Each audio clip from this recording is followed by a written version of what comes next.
update ng bayan, maasahan anumang panahon. Magandang oras po sa ating lahat. Narito na ang latest update ukol sa binabantayan nating si Bagyong si Enteng. Sa kasalukuyan nga ay lumakas pa si Bagyong Enteng at isa na itong severe tropical storm. Huling namataan ng pag-asa si severe tropical storm sa layong 165 kilometers west-northwest ng Lawags, Ilocos Norte.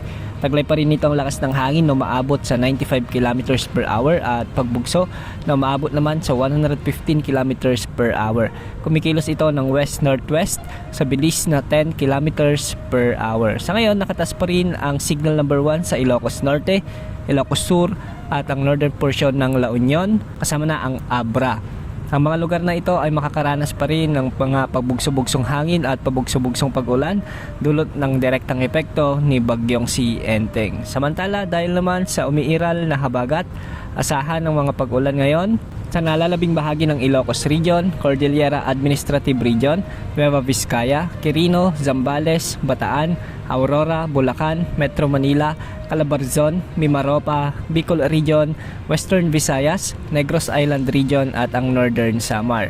Ang mga lugar na ito ay makakaranas ng mga pabugso-bugsong pag-ulan dulot ng pinalalakas na habagat ni Bagyong Enteng. Bukas, September 4, asahan na mas mararamdaman ang pag-iral ng habagat sa mas marami pang lugar, lalo na sa Ilocos Region, Abra, Benguet, Zambales, Bataan, Aurora, Bulacan, Metro Manila, Calabarzon, Mimaropa, Bicol Region, Western Visayas, Northern Samar at Negros Island Region.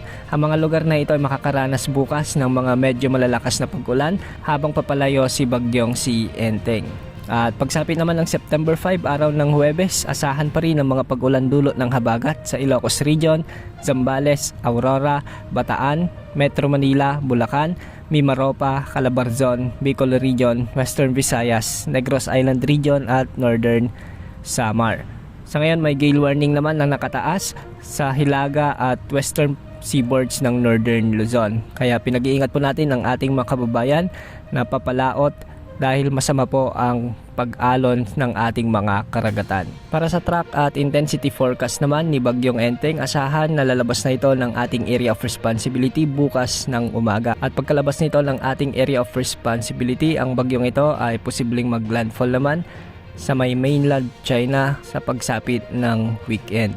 Posible pa itong lumakas bilang typhoon category pagsapit ng Thursday or Huwebes. Samantala, dalawang posibleng sama ng panahon muli ang mabuo sa silangan ng bansa kasunod ni Bagyong si Enteng. Ang una rito ay mabubuo sa hilagang silangan ng Pilipinas at tutungo siya papunta sa Japan. Samantala, yung isa naman ay mabubuo sa silangan ng Mindanao at bahagyang lalapit sa silangan ng ating area of responsibility sa mga susunod na araw. Ang mga dalawang bagyong ito ay posibleng maghatak muli ng habagat kaya asahan ang mga pag-ulan pa rin hanggang sa susunod na linggo.